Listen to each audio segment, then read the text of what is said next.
In my previous video, I talked about the most disturbing albums that I know. And in this video, we're going to be talking about the most disturbing albums that you know. After the noticeable bump of traffic that I've received from the previous video, I've been getting a ton of comments from you guys as to what you deemed as a disturbing album. Putting my own personal bias aside, I paid attention to the artists and albums that were brought up the most in the comments, and I figured it would be interesting to talk about this subject matter again, but from all the recommendations you guys brought up. And I gotta give you guys a round of applause because some of this stuff you guys recommended me, y'all did not hold back an inch. I'll kick this off with the artist that was brought up the most in the comments, which it doesn't surprise me at all. The moment I made that video, I knew her name would be brought up. But that would be Diamanda Galas with her album, The Litanies of Satan. For starters, she is the influence to that on the Lingua Ignota album. So right there, that should give you a hint of what we're getting into. And yes, I would say Lingua Ignota is a honorable mention for this video. She definitely has some disturbing stuff when you really dive into the themes of her music, and it can get pretty intense how she blends all these styles of music together, such as, you know, death industrial, all different forms of electronic and experimentation. But Diamanda Galas is on a whole other level, and I apologize that I'm making it sound like it's a hierarchy of disturbing albums, but good luck trying to find anyone that sounds like Diamanda Galas. Her vocal style is something I've never heard of before, and it really just sends shivers down my spine. From what I searched up, it's a type of style of like soprano sfregato or something like that. And there's really no references as to different vocalists that do this style of singing, I guess if you want to call it that. And it's really disorienting to hear it. She uses a lot of experimentation with the noise aspects, forms of industrial. She's just really experimental on the instrumentation side, but trust me, I can't emphasize it enough. When you hear how she sings, you will never ever forget it. Another name that was brought up a lot, which again, it doesn't surprise me as this is more of like an internet famous album when it comes to talking about disturbing albums, and that would be the Caretaker with his album Everywhere at the End of Time. Now, there are a lot of videos on the internet explaining what this album is all about, as it has to do with the artist going through firsthand witnessing a loved one going through dementia. And all of these albums compiled, as I think there's 6 parts altogether, is a musical representation of going through that experience. And you get different forms of music such as drone, dark ambience, and a lot of experimentation. And I would say this is like the ultimate slow burn album, as I believe all of these parts, it clocks in at around like 6.5 hours long, if I'm not mistaken. I know it's multiple hours put into this. And while the themes, the context, and understanding it, in some sense I can understand as to why it's disturbing, to me, I've always looked at it as it's a more depressing album than anything else.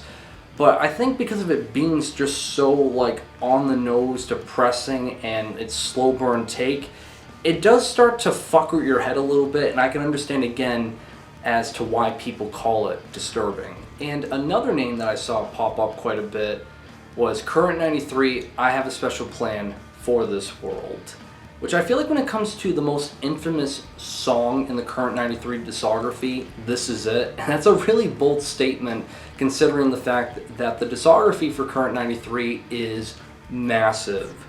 But make no mistake about it, this is David Tibet at his most unhinged, experimental, and creepiest out of everything he's done. Because even though this song runs for a little over 20 minutes long, it feels like hours go by because the tension and the experimentation of how he utilizes drone, dark ambience, industrial, and his way that he does his form of singing, it just feels like you're in this nightmare that you just want to end with just this never-ending tension being built up against your head. Like it's a very creepy song to say the least, and it has a reputation for it for a reason. Stalaggh was brought up a lot in the comments. And once again, I'm talking about this project because I remember all the way back when I did my black metal iceberg chart, so many people were commenting, where would Stalaggh be? Have I ever heard of Stalaggh? It's one of the most messed up projects ever. And one thing I just find weird is that a lot of people consider it black metal, mainly because supposedly it has black metal musicians a part of it, but regardless if that's true or false, musically it's just a mixture of drone, noise, and dark ambience.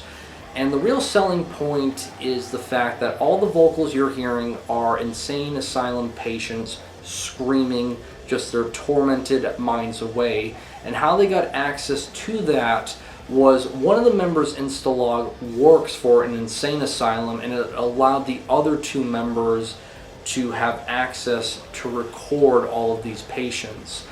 My biggest problem with this project is there's never really been any concrete evidence. Like, sure, there's no evidence showcasing that it doesn't exist, that they didn't do that, but there's no evidence showcasing that they did. And the fact that everything is so secretive and anonymous makes me question just the authenticity of Stalaggh. Along with the fact, too, these supposed mental patients, you notice how every time it's always brought up in a biography or any kind of synopsis, it always just says mental patients. It never says who these people actually are with their real names, which just makes me question it all the more. So, again, my biggest gripe with it is until it's like 100% concrete proof without it just being allegations after allegations, I just can't find this disturbing. But if you buy into the information or it sells you enough that you think it's factual, then yes, I can understand as to why people find Stalaggh disturbing. Khanate used to be a drone doom metal band based out of New York, and ever since I did my doom metal iceberg chart, I've been getting a lot of messages about this band, and I can see as to why so many of you guys recommend it to me. As, yeah, it has all the characteristics you would find in drone doom metal, that's very slow and ultra dense and just, heavy on the atmosphere, but it's the vocals. My God, this dude sounds so miserable and tormented, yet you can make out some of the lyrics that this guy's pronouncing, and it really doesn't help out with making anything easier to listen to. That it's just a very miserable album, but it never feels like it's trying to let you get out of this misery. If anything, it's trying to engulf you in it even more, considering the fact that a lot of the albums that you can find of Khanate's material runs for like roughly 90 minutes long.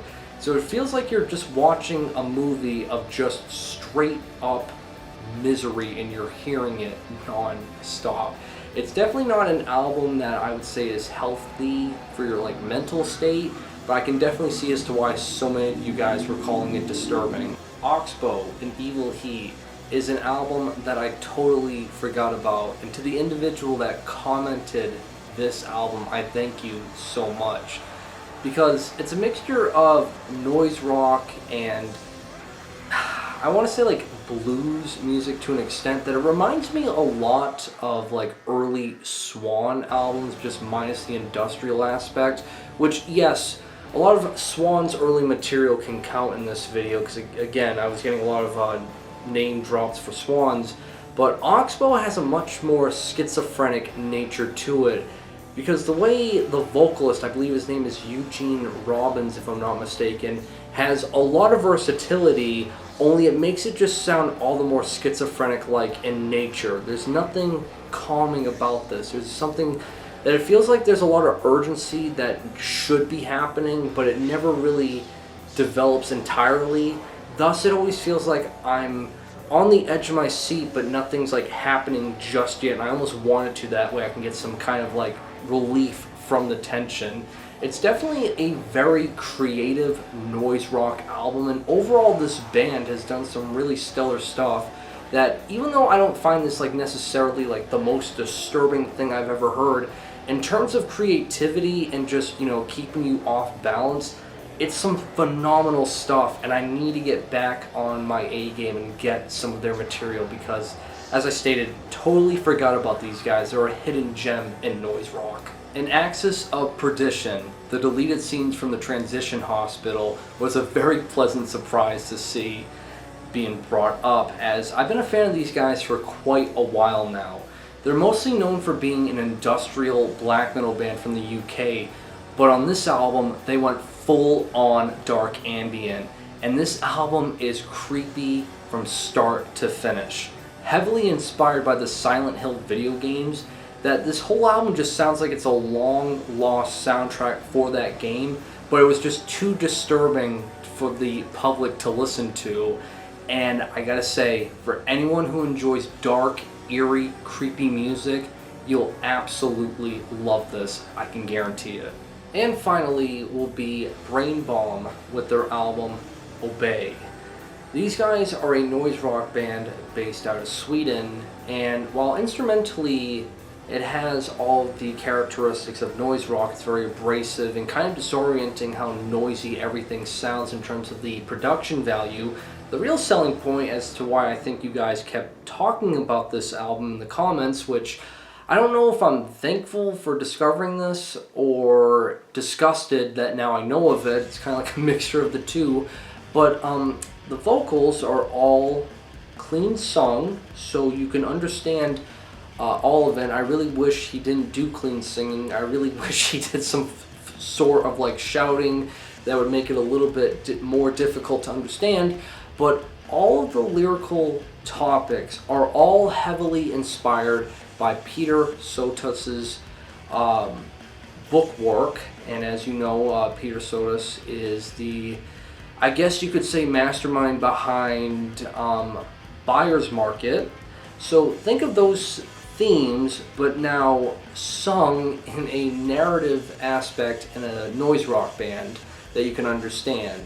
And I feel like that's all I really need to say right now as to why it's a very disturbing album. And that'll do it for this video, guys. Like always, everything I talked about will be linked in the description below. And continue the madness with the recommendations. Don't be afraid to even repeat some of the albums that were brought up in the previous video, or even new recommendations, because it's really interesting, all the little rabbit holes you guys kind of send me down, and hopefully to anyone watching this, you get the same effect as I do. And yeah, other than that, make sure, like always guys, you guys drink plenty of water to stay hydrated, and have a great day.